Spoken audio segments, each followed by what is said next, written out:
let's move. So we're going to start with a little bit of movement before we hit the foam roller.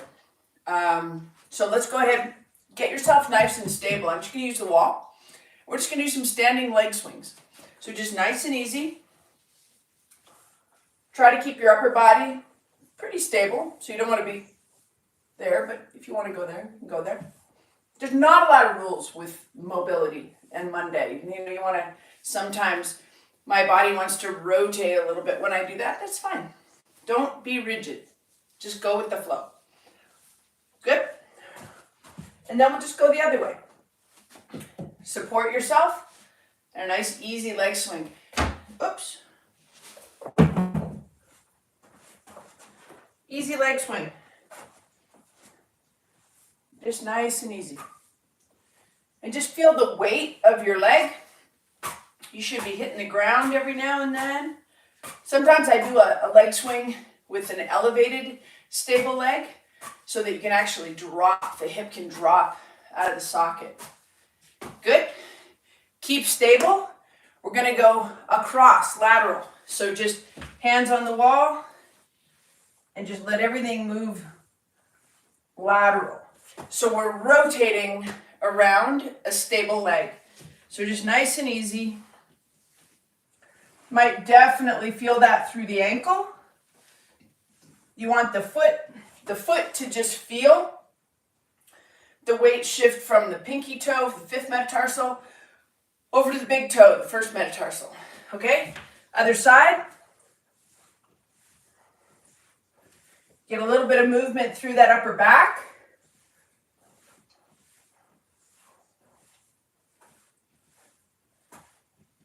There. And good. All right, so let's go into a little bit of lateral gliding. And we'll just start wide stance and just nice and easy. Keep the knees biased towards the midline. So the only thing we really don't want is when you go this way, don't let your knee go that way. Keep them in. We're just going to focus on creating more length on the external rotators of the hips. So if I go this way to the left knee stays in, we get a little bit of activation on the inner thigh, the internal rotator on the left side, and that gives permission to the external rotator on the left side to go long, okay? So just keep that knee in. We're just kind of turning around it, working on internal rotation on that left side. So I'm going to say this at the beginning. On Wednesday, I have a webinar.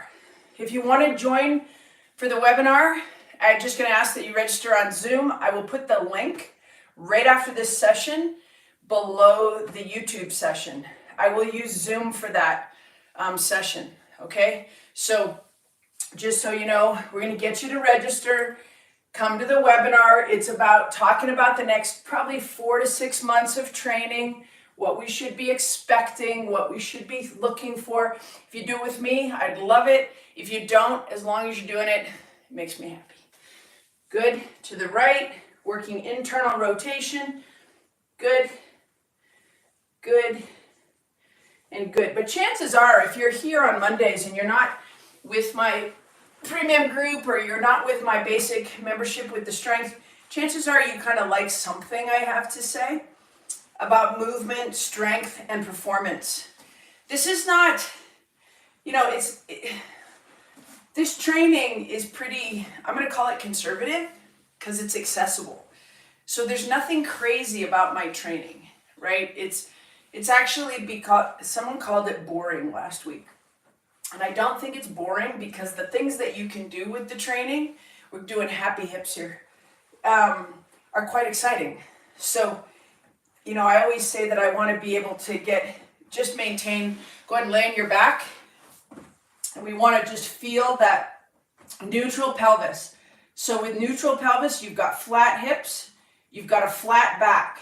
If you can get your hand under your low back, engage and pull pubic bone to belly button. And just create space through the sacrum on the back part of the body. And just kind of right there, we've got a neutral pelvis You might have a small arch in your back. It depends on each body, is different. And all we're going to do right there is just let's set an anchor down low. So again, working into internal rotation. Let those knees touch, let the big toes touch, and spread the heels. And that sets our anchor down low. Now, when you do that, it's very difficult to keep from having no space. So I'm okay if your pubic bone drops just a little bit so that you can get into some internal rotation. I would consider that still pretty neutral pelvis. And from right there, we're just going to take two hands, reach overhead, and create space in the belly. And we're just going to inhale and exhale. And we're going to do this as decompression breathing, which is different from belly breathing. So as you inhale, you want to get skinny, and as you exhale, you want to stay skinny. So it's in on the belly, okay? So right here, knees together, toes together, heels apart, reaching overhead. Inhale, exhale, inhale, exhale.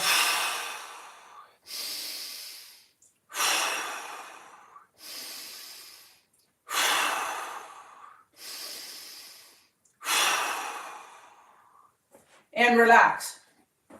So there's really two autonomic nervous system, ANS systems. There's the parasympathetic and the sympathetic drive. When we breathe like that, that's going to be sympathetic drive. That's going to be a little bit of fight or flight. That's going to bring the nervous system up, ready to play. I need that and want that on Monday mornings, right? We want to get up, be ready, be a good leader. Okay, next one, we're going to just go ahead and bounce back to parasympathetic drive. So we really can vibe the difference, right? So let's have neutral pelvis, right hand on belly, left hand on chest. Big inhale, belly rises. Exhale, belly falls. And if your spine wants to extend on your inhale, make sure your belly rises, arch your back a little bit, and then let it fall. And let your ribs come down. Inhale. Belly rises, exhale.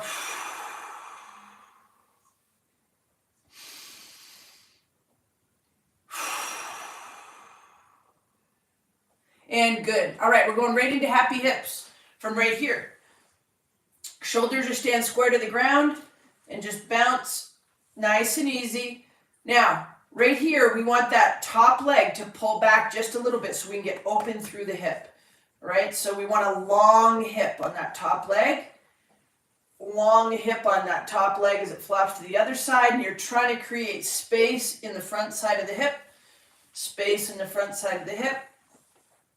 Good and good. So this would be the lower portion of the psoas muscle. The psoas attaches to the inner thigh, the top end of the femur, and the inside, and it attaches up here in the rib cage. So this top part of the rib cage is just kind of going flop, but it's not really moving. Everything that's moving is mid psoas and down. So let's go ahead and just add it in there. Put two hands overhead. And as we flop with the right leg to the midline, we're going to just roll that right rib cage all the way across.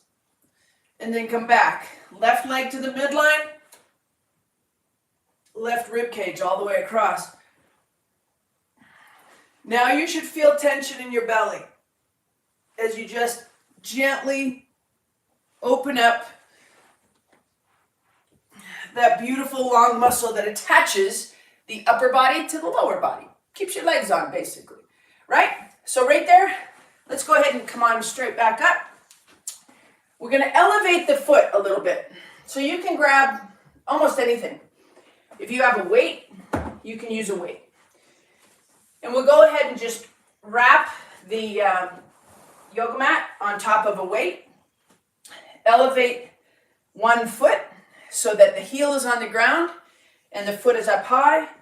And then we're just going to knee drive, knee over toe. And we're just being nice and dynamic with that movement. Get a little bit of stretch through the lower leg. A little bit of motion through that subtalar joint in the ankle. Okay, so toe is a little bit elevated.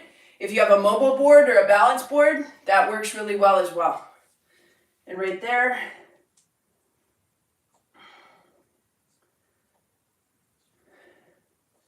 Just nice and easy. Now I'm totally getting tension below the calf, right? But remember, we're starting this session with movement. We're going to go to the foam roller in a second. So when I move that muscle, what's happening? What's happening? What's happening? There's tissue is becoming more hydrated. I'm asking it in a really safe way to come into the game and support me throughout my day, right? So nice and easy. Right foot again. Gentle knee drives. We're not trying to change the world. We're just taking what it gives us. Nice and easy. 7, 8, 9, and 10. Other leg. Toe is elevated, heels on the ground. Stack it so you stay tall. Just knee drive.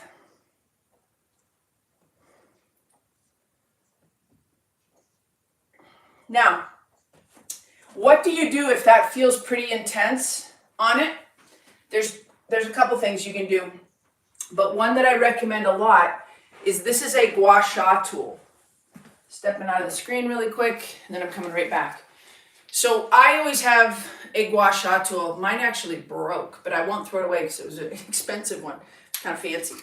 And then I just use some really nice lotion, put some lotion on the lower part of the leg so that there's a nice, I'm already helping the tissue just by putting lotion on, right? So don't underestimate that this is part of the journey.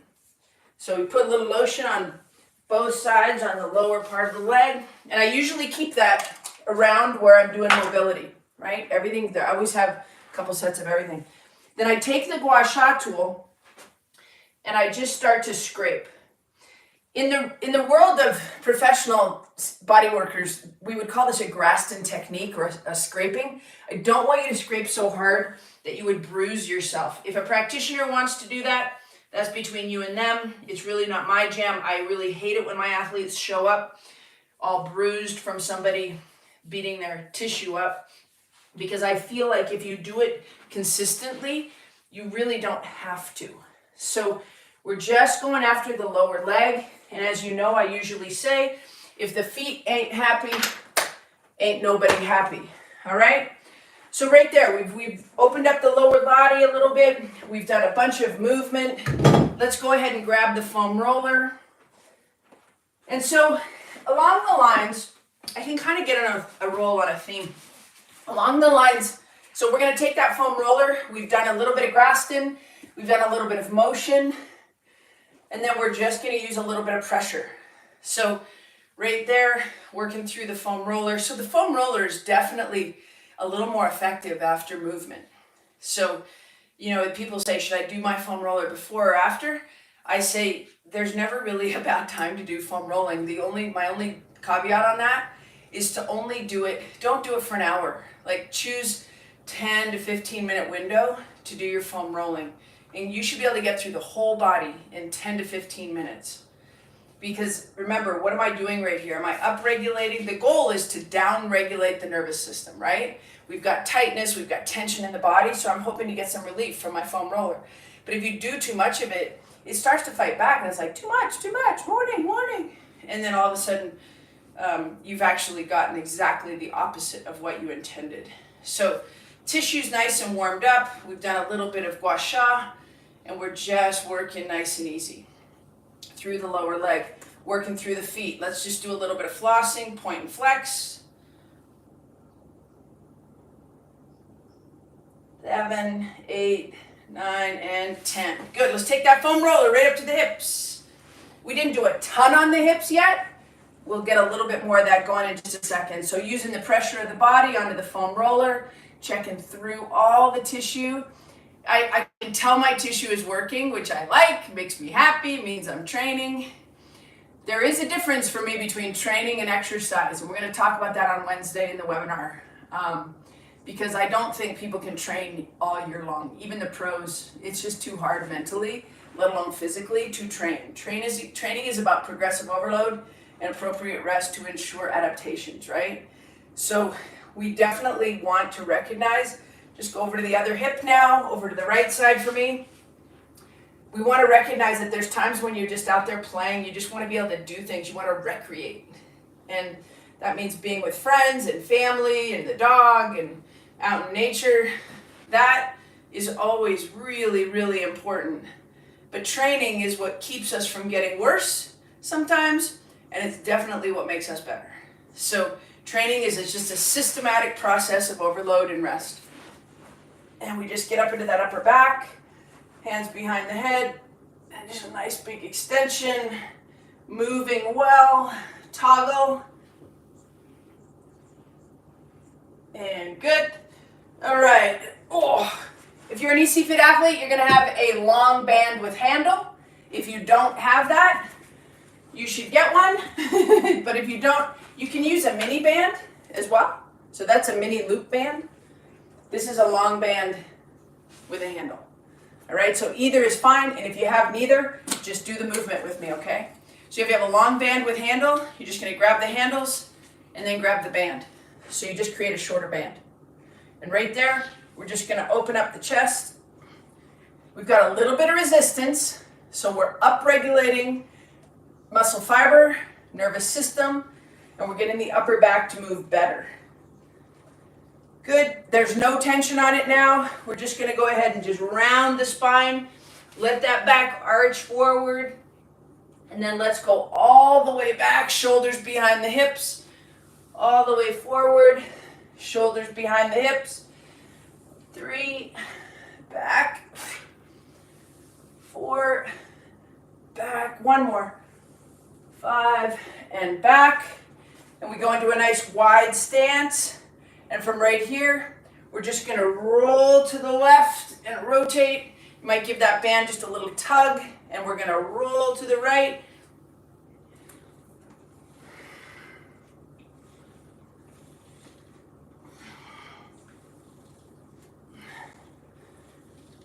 And relax. So the body has some beautiful relationships within it. This adductor should be friends with this abductor. Adductor, abductor. The other relationship is with this leg and this shoulder. So that when I rotate here, this adductor has to let go so I can go into internal rotation on this side, and this lat has to go long. So that rotation in performance, whether you're throwing a ball, playing tennis, riding your bike, that's so important. It should be addressed in your training and in your mobility. So right there and right there. 3, 4, 5, 6, 7, 8, 9, and 10. Hopefully throughout this session, you started to recognize where there might be some stopping points. Those stopping points can be addressed very specifically using your gua sha tool. That's G-U-A-S-H-A. Just look on Amazon. They're not hard to find. Go to a massage shop. They're not hard to find. You can find fancy ones and you can find really basic ones. But to be honest, you could also use a piece of wood, which is free, right? Just make sure you're not going to get any, make sure it's finished so you don't get any splinters. So you can just use the gua sha to work through your adductors. You can use the gua sha on your medial knee, your lateral calf, all very popular places that can feel a little bit stuck. All right, so always taking the big picture into account. Again, I'll put the link for the webinar into the notes. I hope you register. I hope you join me. I'm going to talk for about 75 minutes. Q&A. If you have any specific questions, put them in the notes here. I'm collecting as many questions as I can to make sure that I really address what people care about most when it comes to health, mobility, strength, and performance. Hope you guys have an amazing week. Thanks for starting with me.